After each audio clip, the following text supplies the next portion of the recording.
Welcome back to Fusty Stories. Don't forget to like, subscribe, and get ready for another story you won't forget. Let's dive back to the story. The night was mercilessly cold, and hunger felt like fire in Amelia Parker's veins.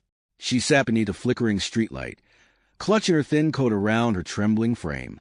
Her shoes were soaked from the puddles that covered the lonely streets of Manchester. For years, Amelia had fought for survival after losing her parents, her mother during childbirth, and her father moments later to a heart attack caused by unbearable grief.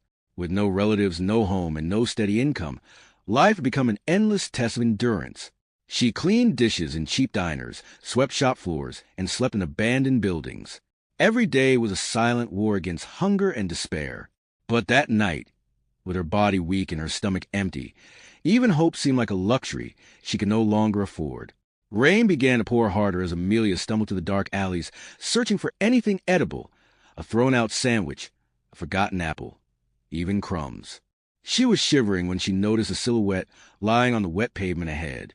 At first, she thought it was another homeless soul like herself, but as lightning flashed, she saw a man dressed in fine clothes, motionless and pale. Something in her heart ignited, a desperate instinct to save a life even when hers felt worthless. Ignoring her exhaustion, she rushed toward him, unaware that this single act of compassion would change her destiny forever. Amelia knelt beside the unconscious man, her heart pounding faster than the rain hitting the ground. His face was ashen, his breathing faint. "Sir, can you hear me?" she cried, shaking him gently. No response. Panic surged through her veins. She looked around for help, but the street was silent. No pedestrians, no cars, just the echo of thunder. She searched his pockets for a phone, but it was dead. Amelia had no phone of her own and no one to call. The only thing she could think of was finding help the hard way, by moving him herself. The man was heavy, but desperation lent her strength. She half-dragged, half-carried him toward the distant road, where she remembered seeing taxis pass earlier. Every step was agony. Her soaked feet slipped in the mud, her arms burned with pain, but she refused to stop. When she finally reached the roadside, she screamed for help until a startled taxi driver pulled over. "Please, he's dying," she pleaded. The driver hesitated, eyeing her ragged clothes, but one look at the man's lifeless body changed his mind. Together, they loaded him into the back seat and sped towards St. Mary's Hospital. As the cab raced through the rain, Amelia sat beside the stranger, holding his cold hand, praying he'd live. Her lips whispered, "Please don't die. Not tonight." The emergency ward glowed with harsh white lights as nurses rushed to take the man in. "We need a stretcher now," one shouted.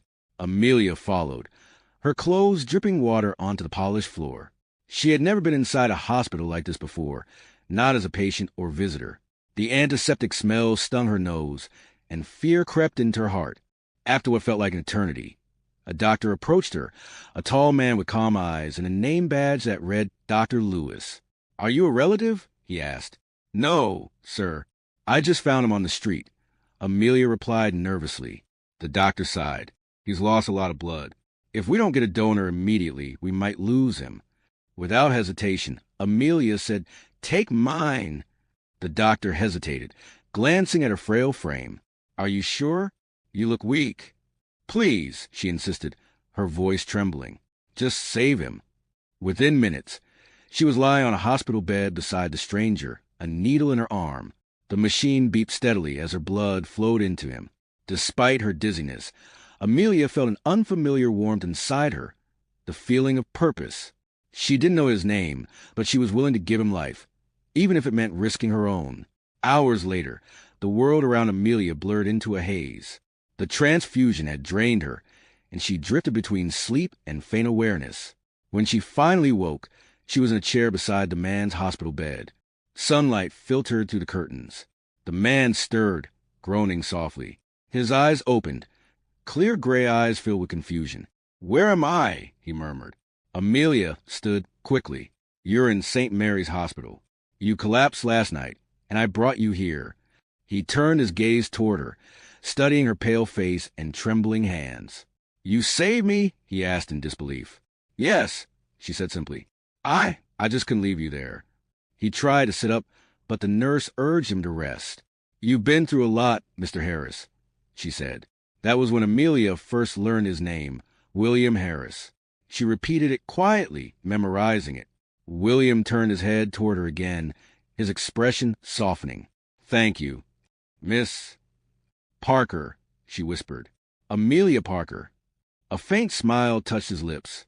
"Then, Miss Parker, I owe you my life." For the first time in years, Amelia felt seen, not as a beggar, not as a nobody, but as a person whose existence mattered. Over the next few days, William Harris remained in the hospital, and Amelia visited daily despite having nowhere else to go. The nurses admired her loyalty, unaware she was homeless. She'd sit beside him, bringing small flowers she found discarded near shops, and they'd talk for hours. He told her about his work, his travels, and his loneliness after losing his parents young, though he never mentioned wealth. To Amelia, he seemed like any other man recovering from a tragedy. What she didn't know was that William was one of the city's most influential businessmen, a millionaire whose empire stretched across real estate and technology. When he was finally discharged, William asked, "Where do you live? I'd like to visit and thank you properly." Amelia froze. "I don't have a home," she admitted. His heart clenched. Without hesitation, he said, "Then you'll stay with me, at least until you're back on your feet." She protested, but he insisted, his gratitude sincere. That night, as his sleek black car pulled up before a massive iron gate, Amelia's breath caught. Behind it stood a mansion so grand it looked unreal. "This is where you live," she whispered. William smiled faintly. "Yes. Welcome home, Amelia." Amelia couldn't believe her eyes as she stepped into the marble-floored mansion. Chandeliers sparkled like captured stars, and soft music played in the background. Servants greeted William respectfully, but their eyes widened at the sight of the shabby young woman beside him. "Show Miss Parker to the guest room," William instructed firmly. The maids exchanged glances but obeyed. Amelia followed them in silence, her heart thudding in disbelief. She ran her fingers across the velvet curtains, her reflection shimmering in the gold-framed mirror. It was the first time she had ever seen herself in a room so beautiful. Later that evening, William joined her for dinner. The table stretched endlessly, covered in silverware and steaming dishes. Amelia hesitated to eat, afraid of breaking some unspoken rule. William chuckled softly. "You saved my life. Amelia, you deserve to eat." Tears welled in her eyes as she took her first bite. It was warm, rich, and satisfying, a taste of dignity she hadn't felt in years. "You don't have to repay me," she said quietly. "I didn't help you for this." He smiled. "I know. That's why you deserve everything good that happens next." Days turned into weeks, and Amelia began to adjust to life inside the mansion. She helped the staff with chores, always humble despite William's insistence that she rest. Yet whispers spread among the servants. "Why is she here? She's no one, probably after his money." Amelia heard them, but she ignored it. She had known worse cruelty on the streets.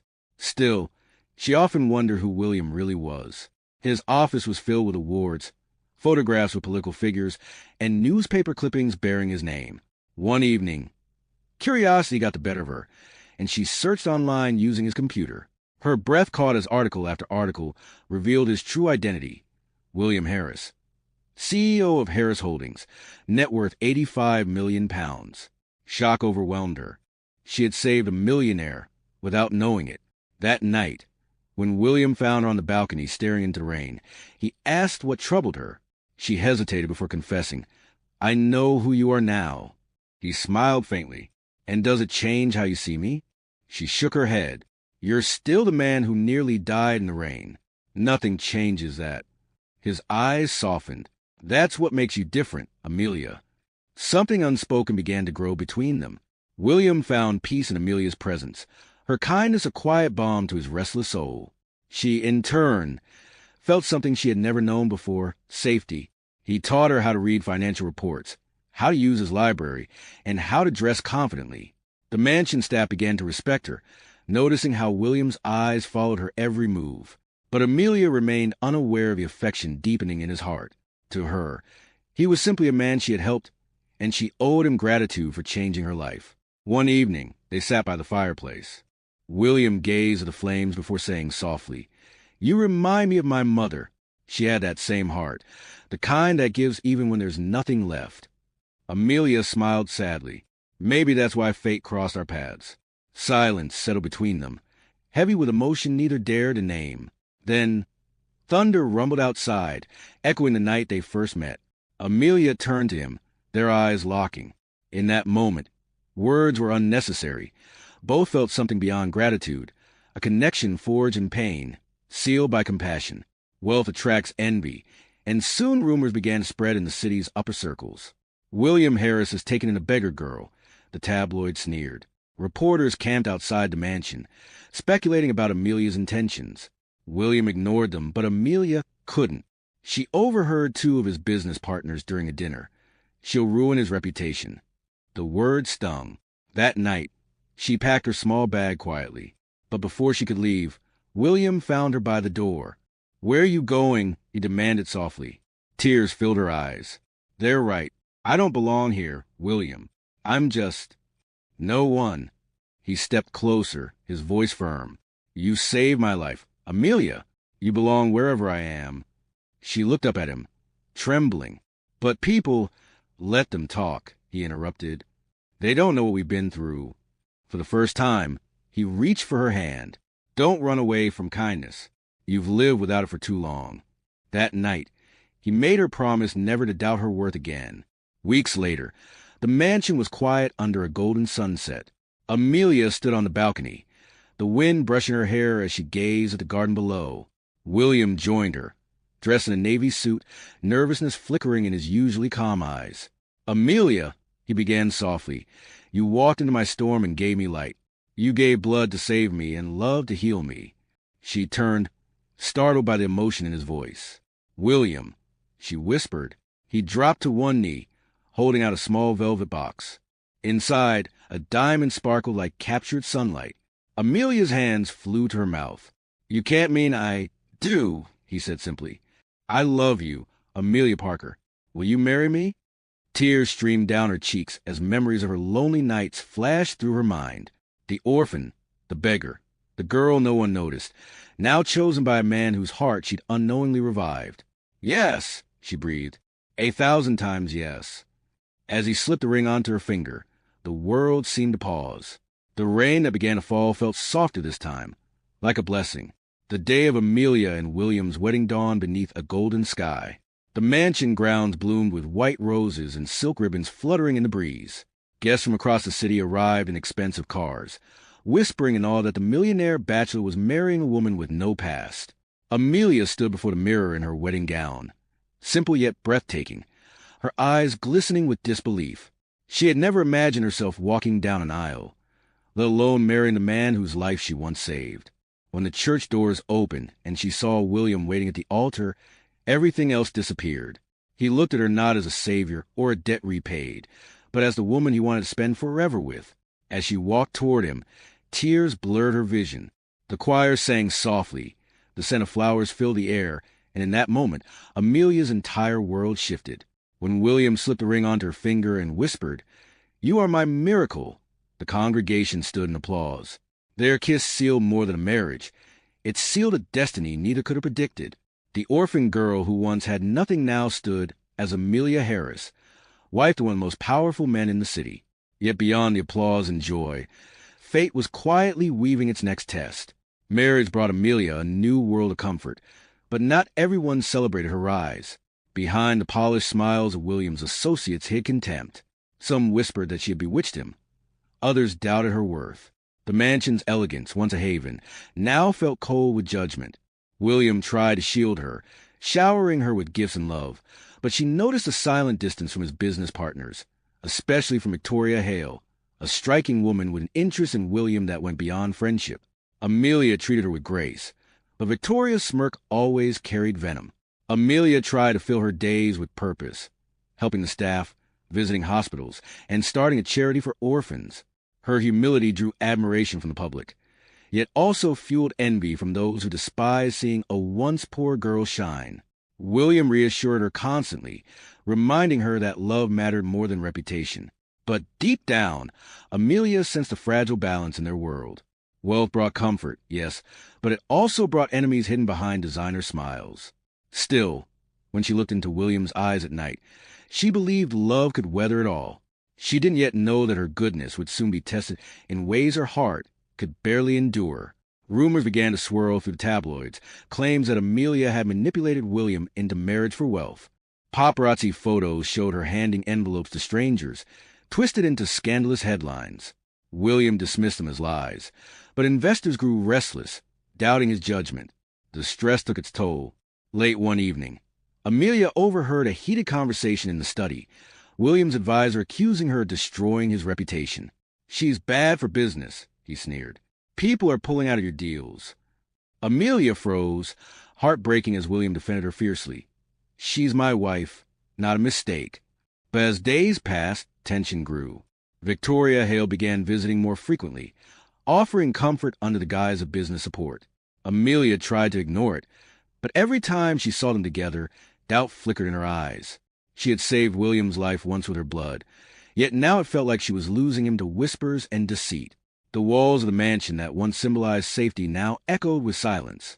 Still, she refused to give up. "Love that survives struggle," she told herself one night, "is the only love worth having." One rainy afternoon, eerily like the night they first met, Amelia found herself trapped in a storm of betrayal. Victoria, with a wicked smile, lured her into a setup. She invited Amelia to a supposed charity event, only for journalists to ambush her with twisted questions about her dark past. Photos were taken of her with a man she barely knew, painted as scandal. The headlines the next day were brutal. "Millionaire's wife caught in secret meeting." William was furious, not because he believed it, but because the chaos threatened everything he had built. Amelia tried to explain, but pain clouded his judgment. "Why didn't you tell me you met him?" he demanded. "I didn't. He was part of the event," she cried, but her words fell like raindrops on stone. For the first time, William walked out without looking back. That night, Amelia sat by the window, clutching the wedding ring that symbolized their love. She could have left, but her heart refused to abandon him. The woman who once gave her blood to save his life was now bleeding emotionally, silently, endlessly. Days turned into weeks, and silence grew between them like a wall. Amelia stayed in the mansion, enduring the cold stares of servants who once respected her. William buried himself in work, haunted by confusion and pride. Victoria used every opportunity to comfort him, whispering poisonous words about Amelia's true intentions. One night, William returned home drunk and shattered. "Maybe they're right," he muttered bitterly. "Maybe I made a mistake." Amelia's eyes filled with tears. "You didn't save me, William. I saved you. Don't forget that." Her words pierced him, but his pride wouldn't let him respond. The next morning, she left quietly, leaving a letter behind. In it, she wrote, "I never wanted your money. I only wanted your heart. When you remember who I am, I'll still be here, loving you from afar." As her figure disappeared down the road, William stood at the window, guilt already settling like a storm in his chest. He didn't know it yet, but he had just let go of the one person who had truly loved him without condition. William's mansion felt lifeless without Amelia. The laughter that once filled the halls vanished, replaced by silence and regret. He tried to distract himself with work, but every success fell hollow. Nights were worse, haunted by her voice, her laughter, her touch. The staff avoided his gaze, aware of the emptiness consuming their master. Meanwhile, Amelia found refuge in a small town by the coast, working quietly at a community hospital, using her charity experience to help others. Her name made headlines again, this time for her kindness, not scandal. Months passed before fate intervened once more. William stumbled upon an article featuring Amelia's photo, helping sick children, smiling under the same sun that had once shone over their mansion. Seeing her again broke something inside him. "She didn't destroy me," he whispered. "She was my salvation." Guilt burned like fire in his chest as he realized the magnitude of his mistake. For the first time since her departure, William packed his bags, not as a millionaire seeking comfort, but as a man desperate for redemption. William searched every hospital and shelter across England. For weeks, he drove through towns, asking if anyone knew a kind woman named Amelia Parker. Exhaustion overtook him, but he refused to give up. Finally, in a small coastal hospital, he found her. She was in the children's ward, reading a story to sick kids, her face glowing with peace. When she saw him standing at the doorway, her expression froze. The book slipped from her hand. "William," she whispered. He walked toward her slowly, guilt heavy in every step. "I've been looking for you," he said softly. Tears welled in her eyes, but her heart remained guarded. "Why? So you can doubt me again?" He shook his head. "No, to ask for forgiveness, to tell you that you were right about everything." Silence filled the room as he knelt before her, the same way he had when he proposed. "You gave me your blood, your love, your life, and I repaid you with pain. I'm sorry, Amelia." Her heart ached, torn between anger and love. For a long moment, she said nothing, then simply whispered, "Stand up, William. You've already bled enough." Their reunion wasn't immediate forgiveness. It was slow healing. William stayed in the town, volunteering at the hospital to prove his sincerity. The people saw a different side of him, not the millionaire, but the man carrying regret and humility. Every evening, he'd walk Amelia home, their conversations cautious but warm. Slowly, laughter returned. One night, under the soft glow of street lamps, Amelia confessed, "I never stopped loving you. I just stopped believing you loved me." His heart broke at her honesty. "Then let me show you every day that I do," he promised. Over time, the walls between them crumbled. Together, they expanded the hospital's orphan fund, ensuring no child would endure what Amelia once did. The media eventually discovered their story, not a scandal this time, but a miracle of love and redemption. The world called it The Blood That Bought Love, a tale of how compassion transformed two lives forever. Months later, Amelia and William returned to Manchester, not to the mansion, but to open a new charity center for abandoned children. The same city that once pitted her now celebrated her. During the opening ceremony, William stood before the crowd and said, "I was dying the night Amelia found me, but not just physically. My heart was empty. Her blood saved my body, but her love saved my soul." The audience applauded, and Amelia stood beside him, holding his hand with quiet pride. After the event, they visited the very street where they first met, the spot where he had collapsed years ago. The rain began to fall softly, just as it had that night. "Strange, isn't it?" she said. "The rain that once washed away hope brought us together." William smiled, pulling her close. "Maybe love was always bleeding its way to find us." And for the first time, the rain didn't feel cold. It felt like home. Years later, Amelia and William lived peacefully by the coast, their home filled with laughter and children, some their own, others they had adopted from the orphanage. Their story became a symbol of kindness, reminding people that love could be born from sacrifice. Every year on the anniversary of that stormy night, they'd visit the hospital where their journey began, donating to the blood bank that had once united them. William would always say, "We're proof that one selfless act can change the world." As the sun set on another year, Amelia stood on the balcony, watching the waves crash against the shore. William joined her, wrapping his arm around her shoulders. "Do you ever regret it?" he asked. She smiled softly. "If I hadn't given my blood that night, I would have lost my heart forever." They kissed under the fading light, the wind carrying their laughter into eternity. The orphan girl who once had nothing had found everything: love, purpose, and peace. And in the end, the blood that once saved a life became the heartbeat of two souls forever intertwined. That's all for today. Like, subscribe, and see you in the next episode. Stay tuned.